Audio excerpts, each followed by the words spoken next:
Good morning, good afternoon, good evening, and whatever time this reaches you, you're welcome to this webinar today. You're welcome to this broadcast today, where we are going to be talking about coronavirus.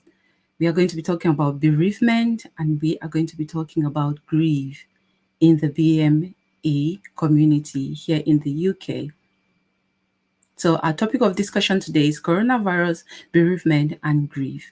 We will be uh, analyzing how the carers of people who have been dying with coronavirus, how they've coped as they care for our dying patients. My name is Clarice Angafor, and you are all welcome. We are tuned onto Facebook today. We are also linked onto the YouTube channels. And after this, if you were not able to watch this live webinar online, we will be able to download the video and share it to you off Facebook. So today, we are welcoming you for this very special edition. It's the beginning of a 5-week session, which will be looking at the effects that coronavirus has had on individuals as far as bereavement and grief are concerned. We are going to look at some of the coping mechanisms that people have used. We are also going to look at some of the support systems out there that can support people, especially people from the Black and ethnic minority groups. What are the support out there that can be given to people who have endured the loss of a loved one during this pandemic? So, supporting someone at the end of their life or coping with the death of a loved one is never an easy task. But for many people, the coronavirus pandemic has made things extremely hard. Coronavirus came and it took us all by surprise. It shook the whole world. We panicked, we were angry, we were frustrated, we were stuck at home. People have been dying, people have been admitted in the hospital. We also have those who have gone to the extremes of not accepting that coronavirus is a reality. And unfortunately, many have died. Many have passed away as a result of coronavirus. Then when we look critically, we are wondering, when someone dies, what is the support that's out there for their loved ones left behind? And this takes us to our discussion today. When someone dies, especially from the Black and ethnic minorities, do we have enough support for us out there? Do we know how to cope when we are grieving the loss of a loved one during this period? So I plead on you to stay with us for these 5 weeks as we start this session today. Oftentimes, we seek support for grieving families or individuals, but how often do we think of those who actively cared for the dying, especially during this period of the coronavirus pandemic? Everything is fast-paced, and there is a likelihood that those caring for the dying COVID patients will or may not have immediate support. So today we are going to hear from Mr. Tonte, Stephen, we are going to hear from Christabel Angafor, and we are also going to hear from Tessy, who will be joining us in a few more minutes. So our session today, we are focused on coping with caring for a dying COVID patient. Those who have been caring for them, do you or have you had support for the fact that you were caring for a dying patient? So let's hear it from our guest speakers today. Let's hear what they've got to say, because I know they have had firsthand, they've had firsthand experience in looking after a COVID dying patient. So let's bring in our guest speakers today, and we are going to sorry, just bear with me.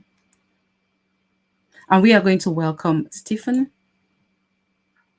Christabel. Hi.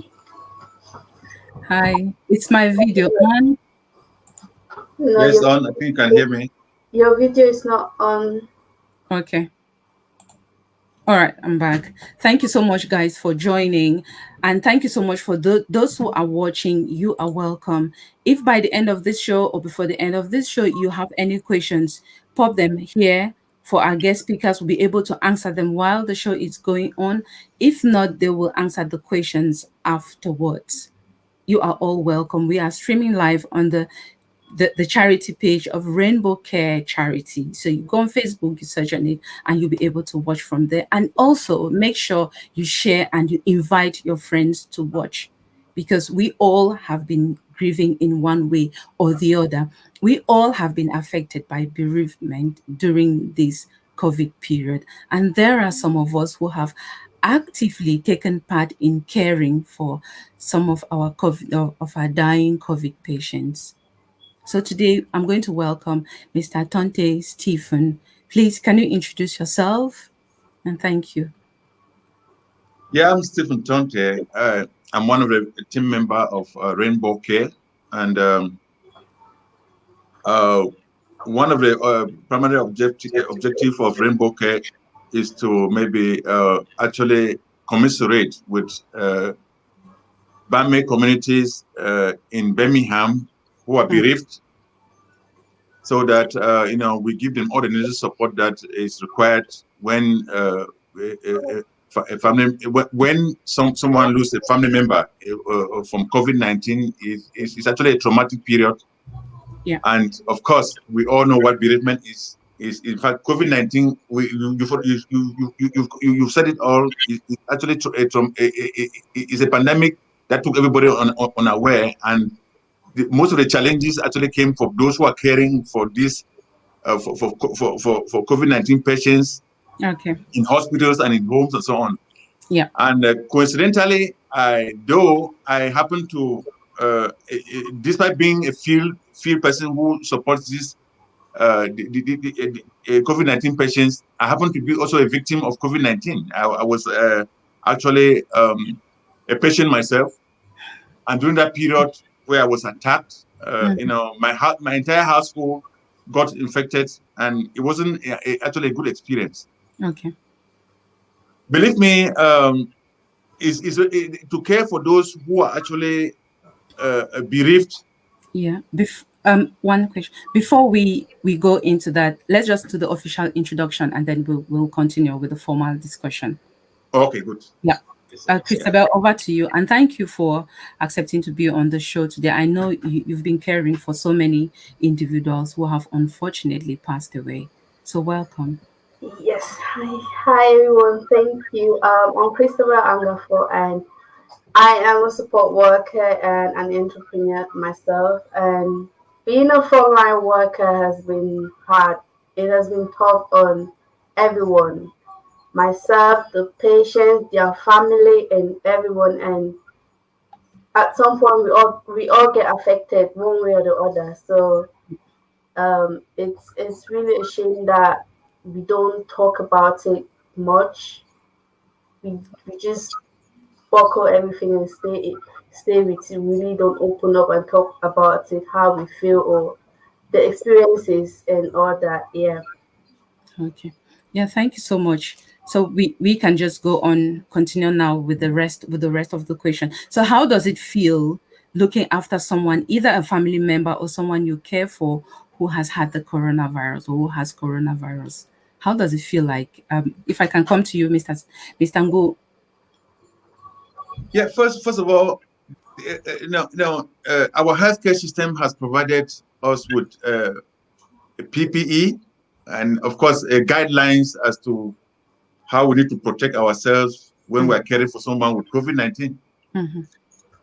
But believe me, there isn't enough information as to how this virus get transmitted from one person to the other. Yeah. Just imagine that you're caring for someone. You are fully equipped with PPE, personal protective equipment. All the masks, everything, and then the person goes on cardiac arrest. You need to give that person, resuscitate the person, and so on. That exercise alone is, you need to come closer to the person, put the person in the rightful position, and of course, blast in energy, oxygen into mouth-to-mouth contact, and go through the process of conversation. So if that person actually has COVID-19, tell me how you're going to do all that without contacting the disease. So my advice, which I generated, tell most of my colleagues, support workers, when we're on the field, is it's always good that when you are caring for somebody who has COVID-19, start taking the treatment your own. Start taking the treatment yourself instead of depending only on the PPE that has been prescribed or following the guidelines. But according to the guidelines, it's been guided that we have to maintain social distance and so on. But tell me how a care worker or a support worker caring for somebody who is bedridden and you need to clean the person, do all the personal hygiene stuff. Tell me how you're going to maintain social distancing. So this is something which the medical system has not prescribed and to give proper guidelines. So quite often, the carers, those who are at the front line, the nurses and so on, get infected very easily. Yeah. So these are some of the challenges which we get on the field, which at least is worth sharing. And of course, it's not often talked about, as our colleague Sangafo has actually outlined. It's not often talked about, but this is something which we need to actually have conferences like this, discuss about it, and of course, go to the extent of guiding other people, giving guidelines based on our experience. Okay, thank you so much. Christabel, what about you? What does it feel like? I know you have, and you've been one yourself. Well, It feels scary, honestly. It does feel scary. Especially for someone with COVID-19, there's not much you can do in terms of distance. There's not much you can do in terms of trying to stay away from someone, like they say, keep the safe distance and all of that. Once you're a frontline carer, what you think about is your patient. They're your patient. They're like your priorities.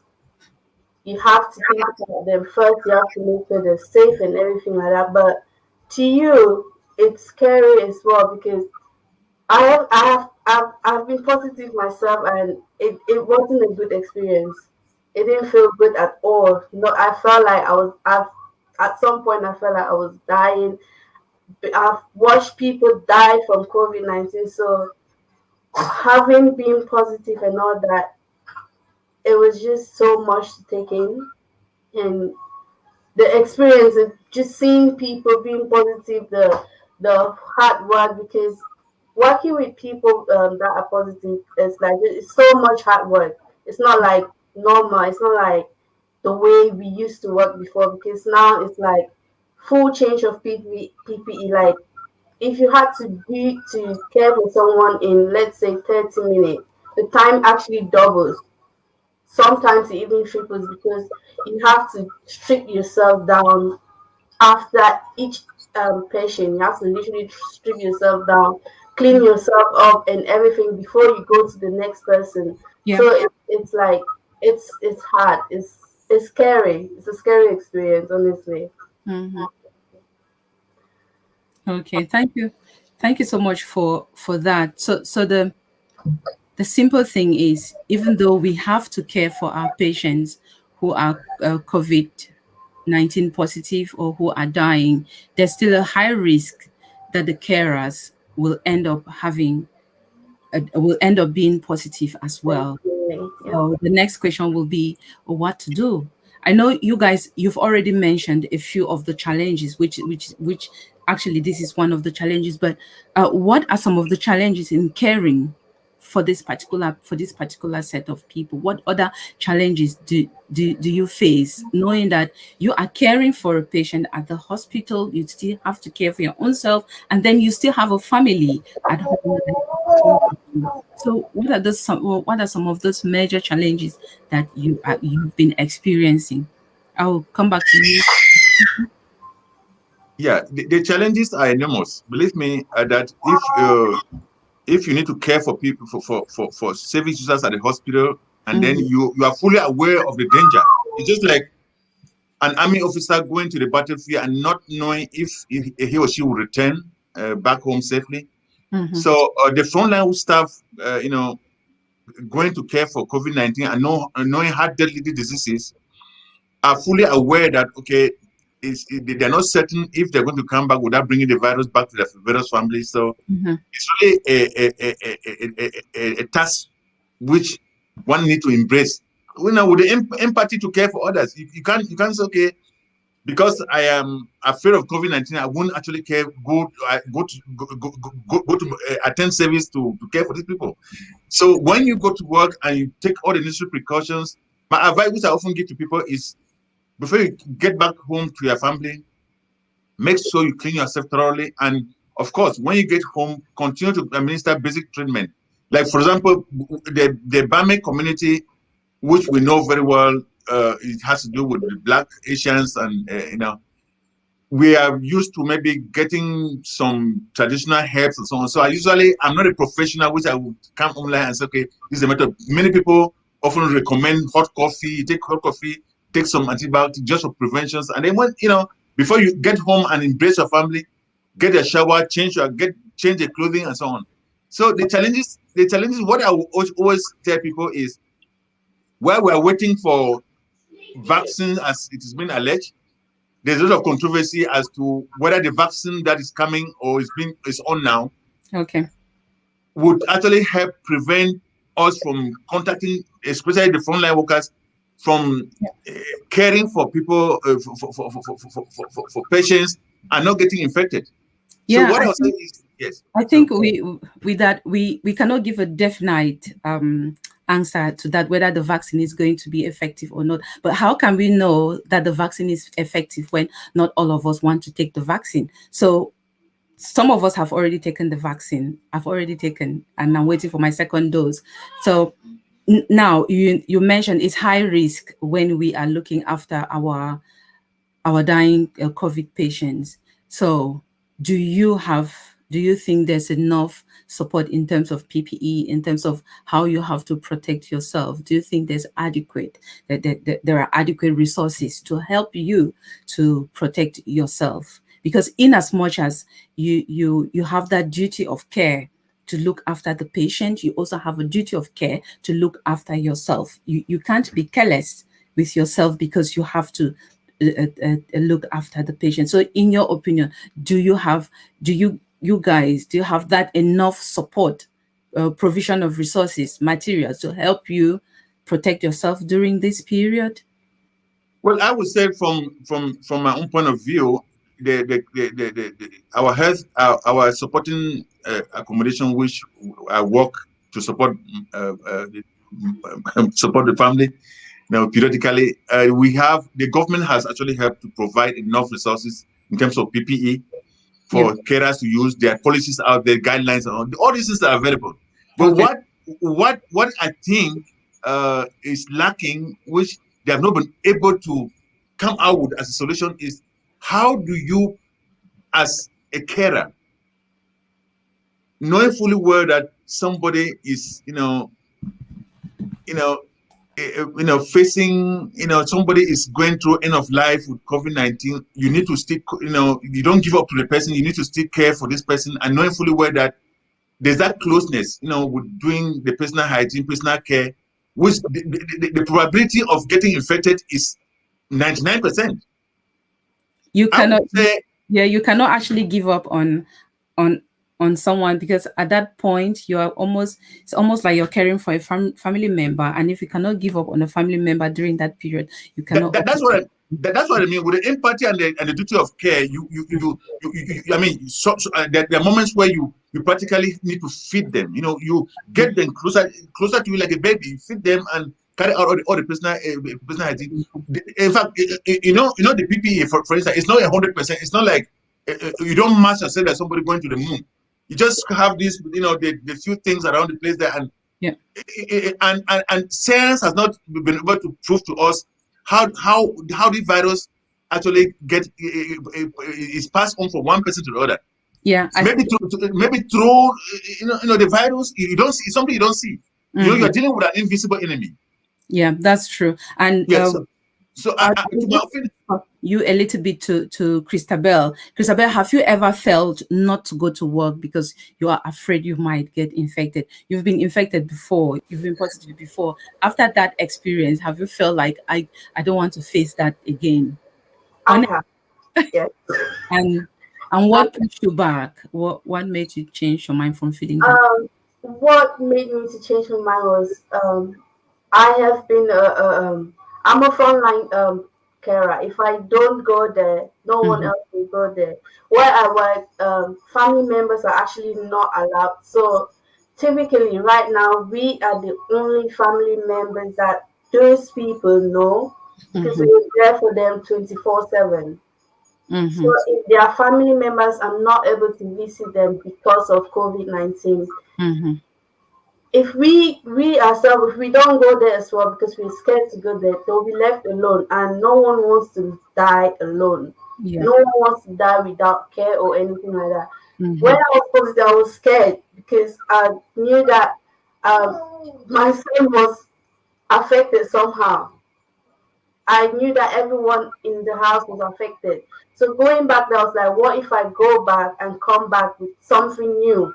What if I go and come back and it get worse and all that? So I was scared, but at the same time, I thought to myself, like, you know, I'm the family, I'm the face that these people see all the time. So if I don't go there, it's like I'm like restricting them. I'm not giving them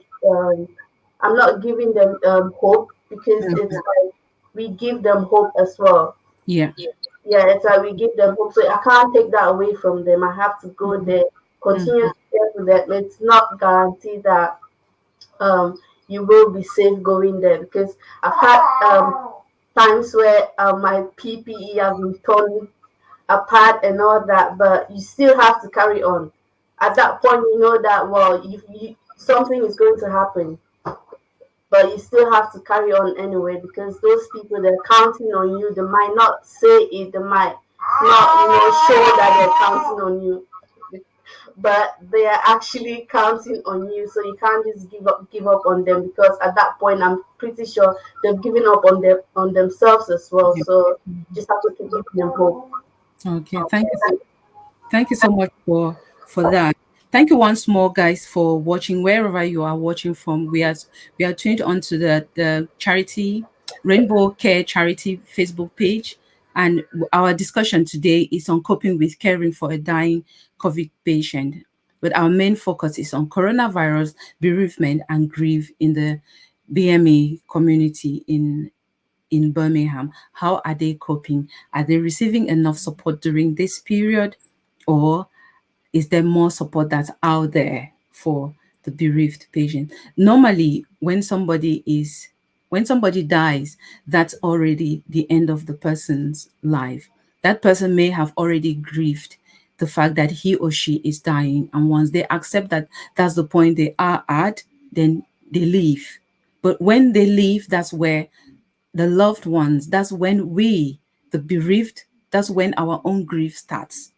So we don't know whether out there, as a result of coronavirus, the Black and ethnic minority groups, whether we are having enough support or not when we are grieving. Is there? That's one of the questions which we will be looking at. That's one of the areas we will be looking at subsequently in our shows. But before we continue, we are just going to send out love, special prayers, and just virtual hugs to anyone out there who has lost a loved one as a result of coronavirus. We send out our prayers to you. We know how hard this period is. We are thinking about you. And if it's possible, those in in Birmingham area, they'll be able to have maybe some care packages, maybe some practical physical support from the support workers of this charity as time goes on. But we are thinking about you out there. And if you are still watching, you share as we go on. There's a need for people who are grieving to have support, because ungrieved grief has long-term consequences. If not sorted, it may lead to mental health problems. It may lead to other issues. We are still going to talk about that in our subsequent sessions of this show. So we go on. We've already talked about you looking after yourself, when you are caring for a patient, a COVID patient who is dying. But what are those particular procedure or the things that you put in place to protect yourself during this period? We may have touched it in the process of answering the other questions, but let's look at this deeply now, Mr. Ngo. Well, based on personal experience, as I told, first of all, personal hygiene is very important.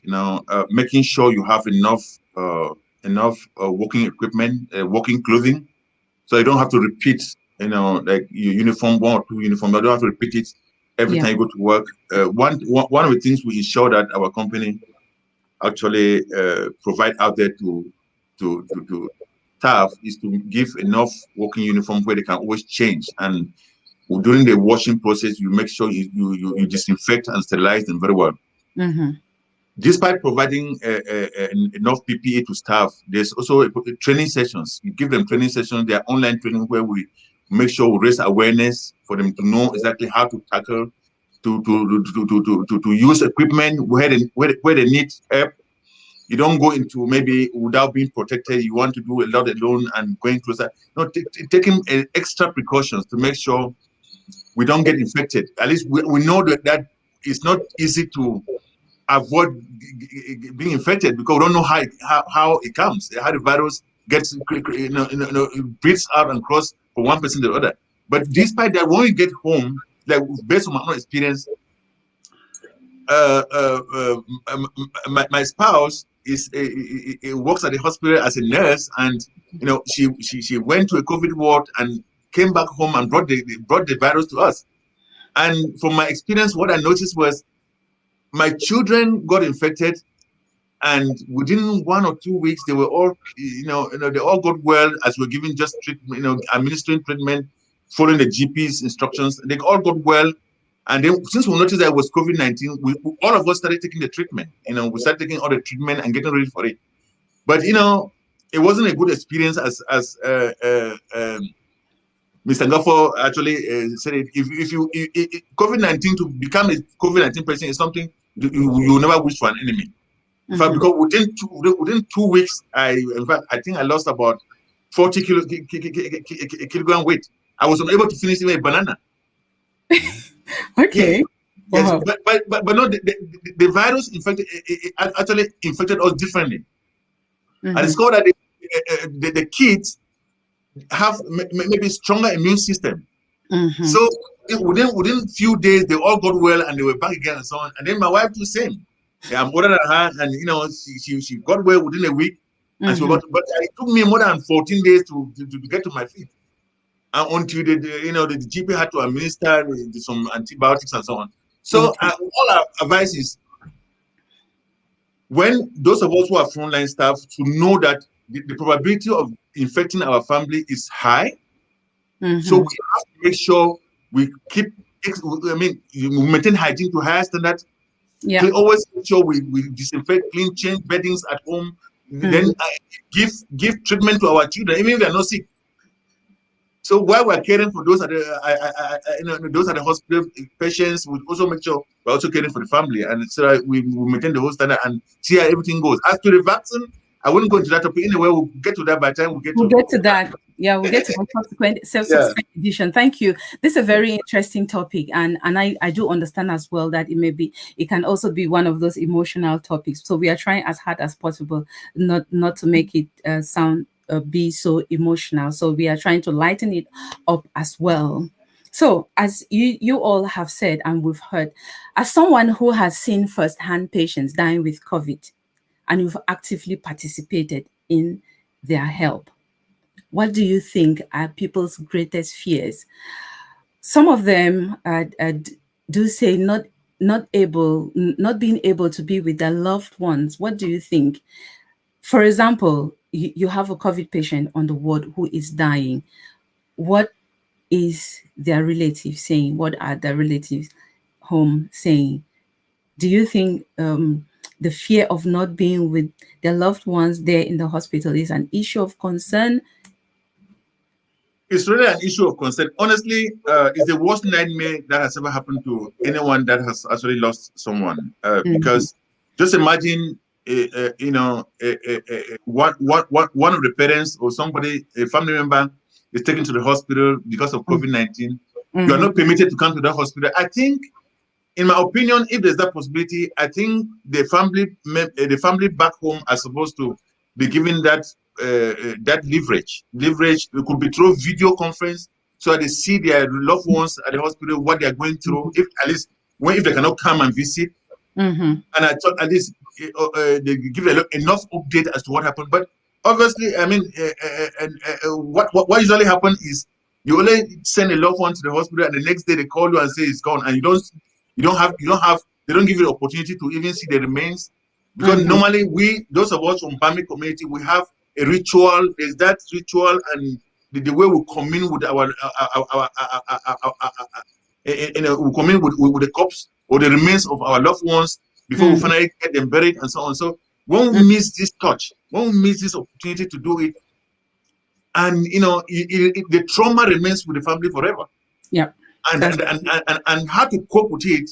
And now some of it leads to mental health, and that's why those of us who actually have to work, support these people during their dying period, and of course going to deal with the family, the bereaved family. Sometimes it's actually difficult for those you meet who have lost who have lost loved ones as a result of COVID-19. Yeah. As support workers on the field, we are not advised, we are not allowed to give professional counseling, because this is something that is done by professional like you, and you can relate very well professionally. So what we normally do is to get contacts for professional counselors, those who can give them therapy. So which is what we will be discussing in our subsequent editions, because one of our sessions we will have to be looking into the support system, what's out there to support the bereaved or the grieving family that has been left behind. And as you pointed out very well there, if you are grieving and you don't have any form of support, whether from the system, from your family members, or from friends, it can lead to long-term problems, which is another topic that we are also going to talk about, the effects of grief on our mental health as well. So, Christabel, what about you? What do you think are some of the fears of family members out there? You've been a frontline worker and you've taken care of them firsthand. Unmute. Sorry.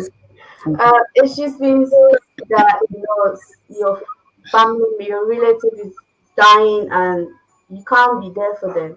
Like for instance, I have had to call people and tell them, "Oh, I'm sorry, your mom just passed away." It's hard even for me to do it. I'm like, how do I even say it? Yeah. How do I tell them that your mom or your dad has just passed away without you being there? So it's hard on the family members. It's so difficult. Like you can hear the way some of them are talking. You know that you can feel the pain because they're not able to be there. Those are people that will visit their moms or their dad like almost every day, but just all of a sudden it stopped. Like it's not even one visit a week or anything. Like completely stopped, and they're not allowed to come even the last minute. They're not allowed to come. So I think it's a bit hard for them. It's not even a bit. It's too much. Yeah. Then I can't even put myself in their shoes. Yeah. To start imagining what they're thinking or how they're feeling or all that. It's a very difficult moment. Death is something which is it's inevitable. Yes, we know that it will happen one day. No matter how prepared you are or how how knowledgeable you are about this person dying, immediately it happens, it still hits you by surprise. So in our African communities, Mr. Tonte, I would like to really channel this one to you. In our African communities, death is generally regarded as a taboo. Yes, we know that death is a sensitive issue. It's so emotional, and many people, as inevitable as death is, many people still tiptoe around the topic. And at this particular moment, it is practically very impossible to avoid any discussion of death and dying. How do you handle it? We know that there have been thousands and thousands of people who have died. If you've been following up the statistics from NHS hospitals, I work there and I see them pop up on my screen every day.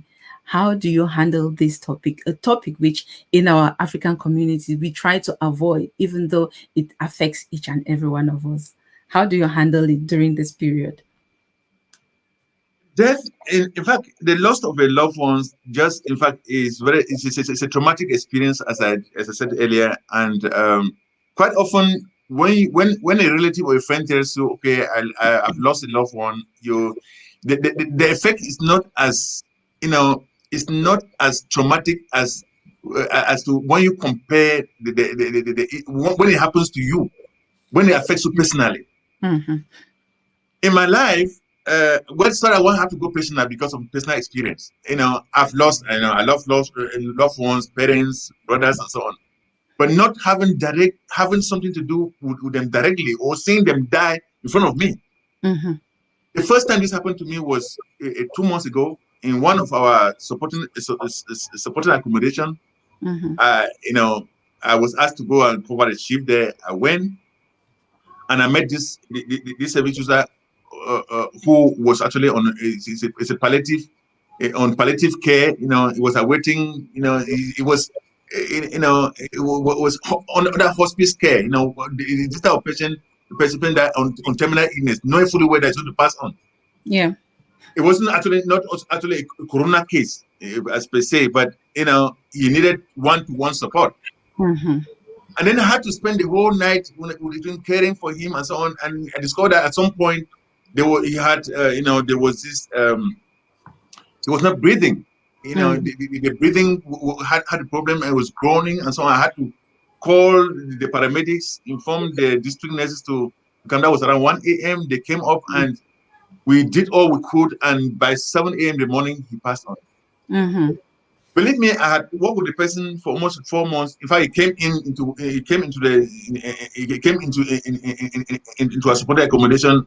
It was awaited. They knew that within a week or two he was going to pass on, but we successfully maintained him up to 4 months before he passed on. Yeah. For the first 4 days, since I was with him during those last moments, images of the guy keep appearing. I couldn't eat. I was angered. I kept blaming myself. There was that trauma I suffered until I was asked if my manager asked me if I could go for counseling. Yeah. As somebody, it was my first experience. I mean, I've never been closer to somebody who dies. It was very traumatic to me. Yeah. I suffered the effect until there was loss of weight, there was anger, there was, I had all the same. I struggled to maintain myself. I struggled to actually keep calm, and within the second week, everything started disappearing. And what is so traumatic about it is this service user who passed on didn't have any relative. We were all that he relied on to care for him, to do everything. Yeah. So the process. With that experience, so has it made it easier or harder for you to bring up a topic about death? It has made it easier because now I have with experience I can share. Mm-hmm.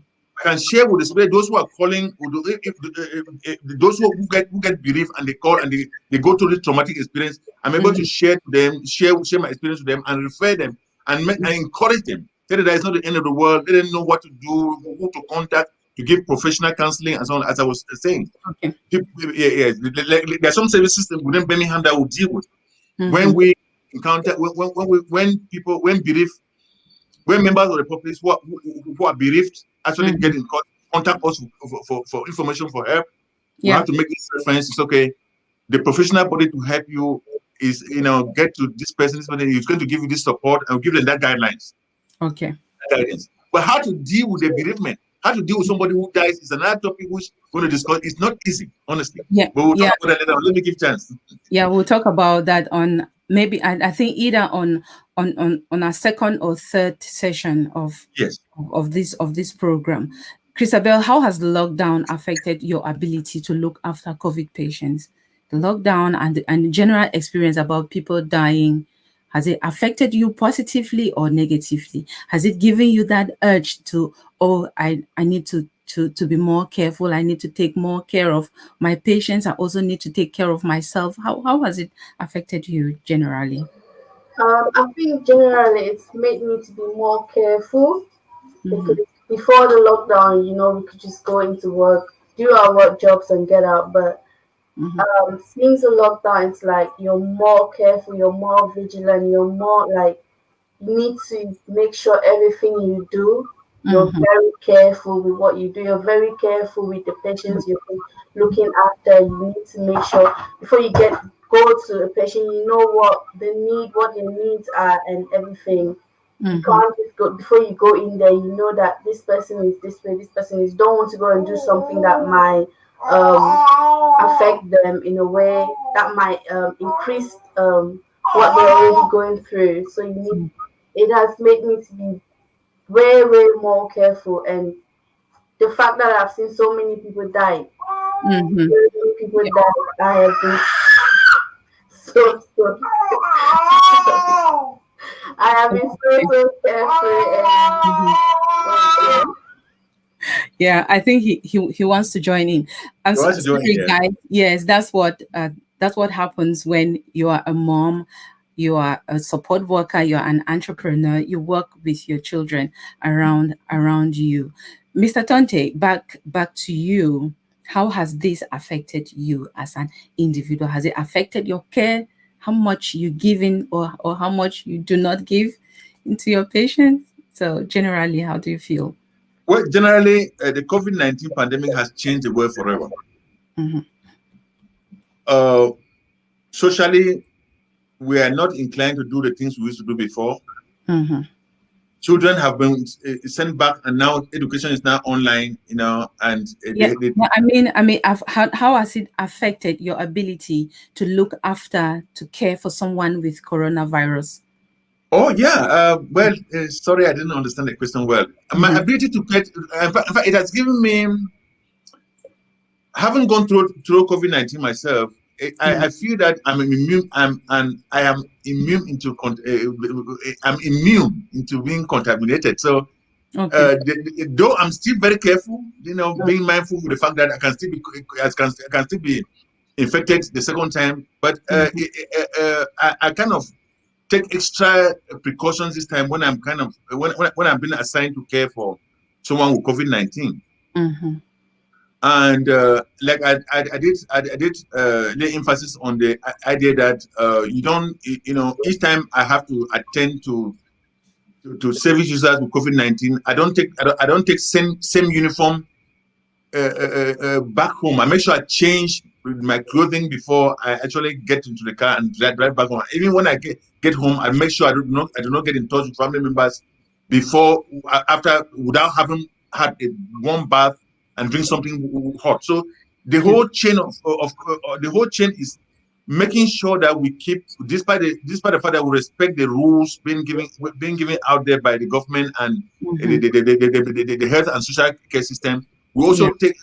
also actually take care of our well-being as well as the family, because at Mhm. the end of the day, if I were in the position to recommend, I would say the government should increase possibility of frontline workers not having contact with their family members for a week when they are on duty. Until say you go out there, you take care of the service user or the clients with COVID-19, and I mean you are put to stay somewhere out of your residence, and then maybe for 1 or 2 weeks, and when you finish maybe 2 weeks shift, they check you and see if you are positive or not before you join your family. That will Yeah. kind of Yeah. that will Which kind of will be our one of our topics for recommendations on what the government can do to support our BAME, our BM, Black and ethnic minority groups. How which extra support can they give us out there, maybe to employ more? But we are not going to go deep into that today because that will be taking up time for our time for that. Okay, yeah, dealing with so much another stuff. session. So we are gradually heading towards the end of our show. I want to thank you two more especially for taking your time to come on the show today to share your experiences. And in as emotional, as sensitive as this topic is, we've still talked about it because there are people out there who have lost their loved ones and they just need to get a message of hope. They just need to know that there are people out there thinking about them as well. And I hope that if you've watched this show today, you will feel a little bit better.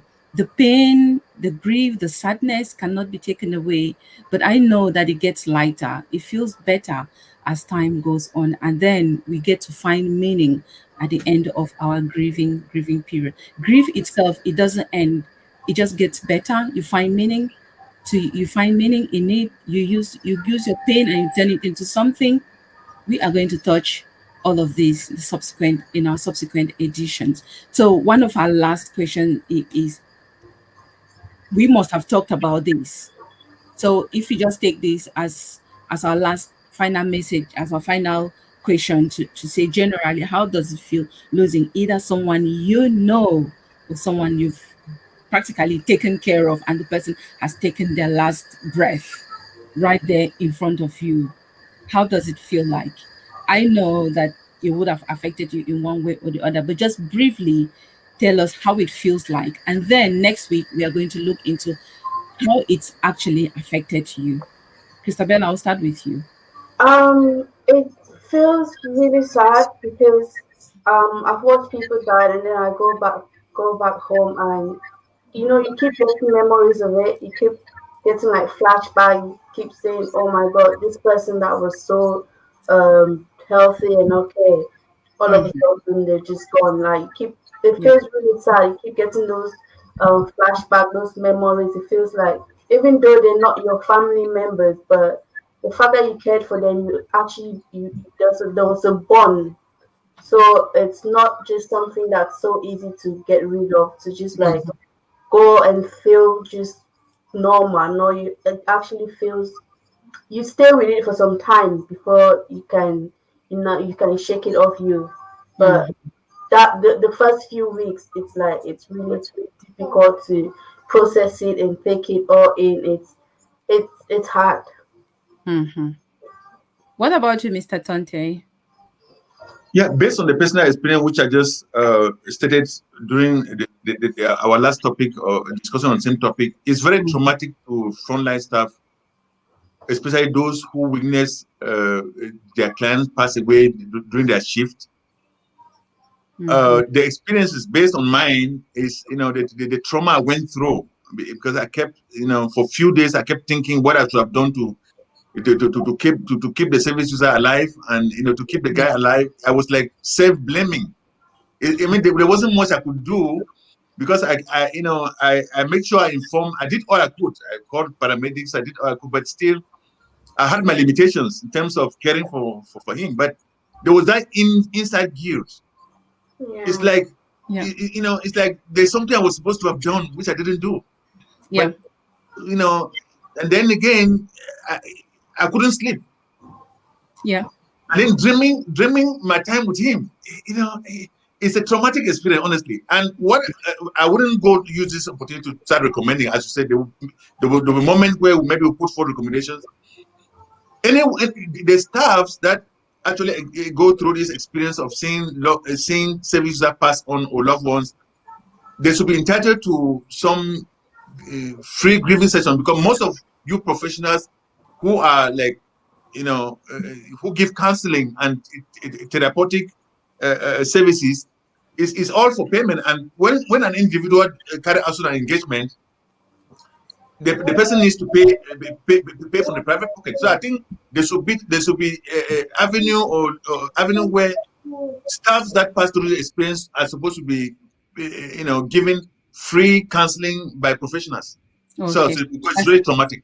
yeah, that's brilliant. Thank you so much. You've mentioned about feeling guilty and actually being angry. Those are very normal emotions that we go through when we are grieving. You blame yourself, you get angry with the situation, you even get angry with the dying person, or with the person who has died. You get angry with, maybe with the hospital that the patient was admitted in. Those are very valid emotions, and we are supposed to process those emotions, but we are going to talk about that in our next edition. How do you cope? How do you process those emotions that you go through when you are grieving? And we will be looking at things like denial, anger, bargaining, depression, acceptance, or finding meaning in your loss.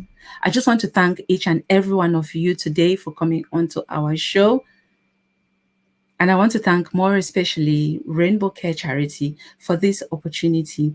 If you've been watching, we've talked, our main topic of discussion for this 5-week session is on coronavirus, bereavement, and grief in the Black and ethnic minority community in Birmingham here in the UK.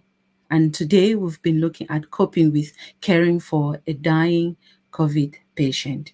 Our next session is still going to be on Saturday next week, same time, 6 to 7 p.m. We are so sorry that we started a little bit late because we had some technical hitches which we sorted. And next week, obviously, it's going to be better than today.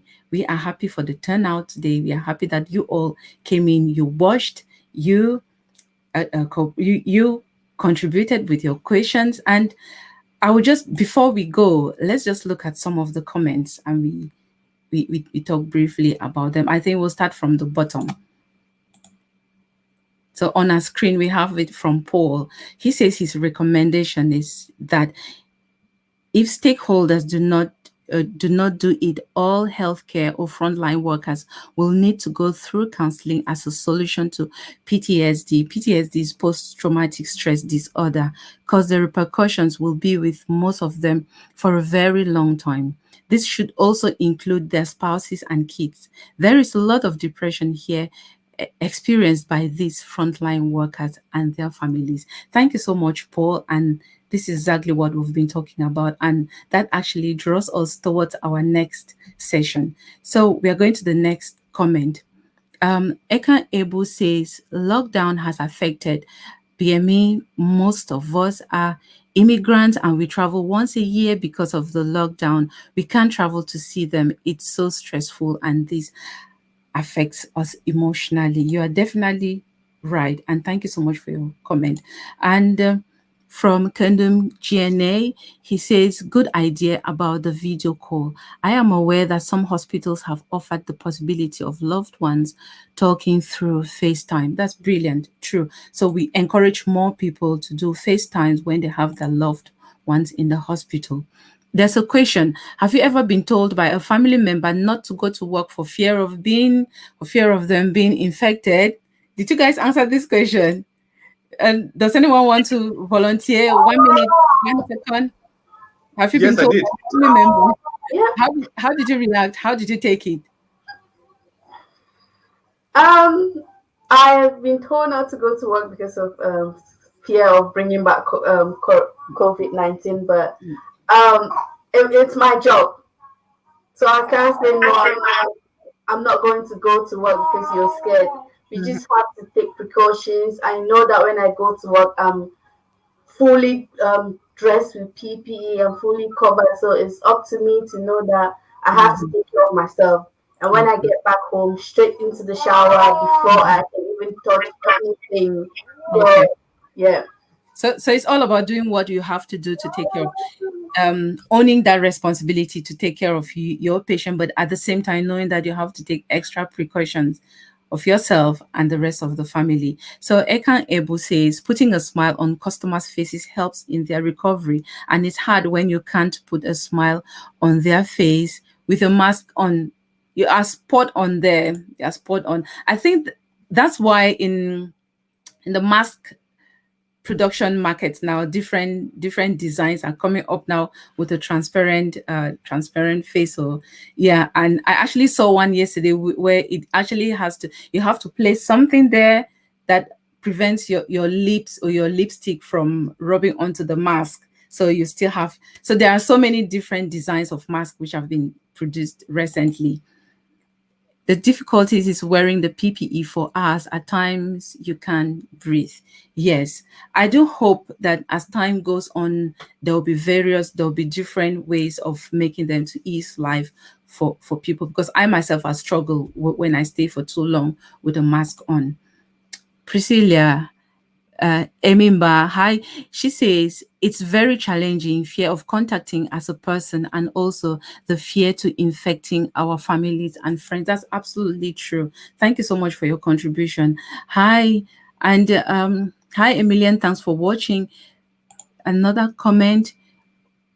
Ekoli Mafani says, well said, Ekanebu, dignity in care is important. Very, very important. And I think we already answered this question. Have you ever felt not to go to work? We've already answered that question, right? So another comment, it's what's hard at first. It was hard at first, but you get used to it. And most of the time you ask yourself, this can be me. Just treat them with dignity. You're absolutely right, my dear.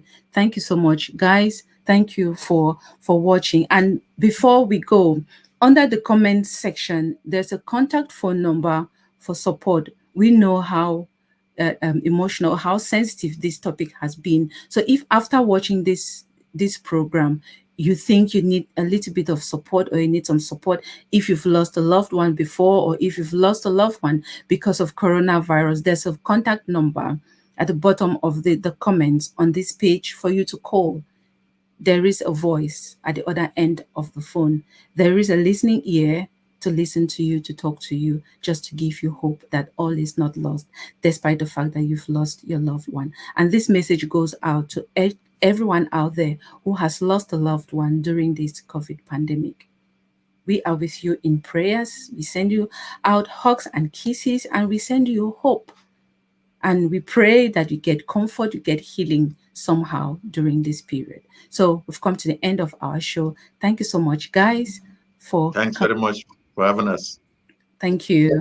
And so let me take you guys, and then I'll end the show.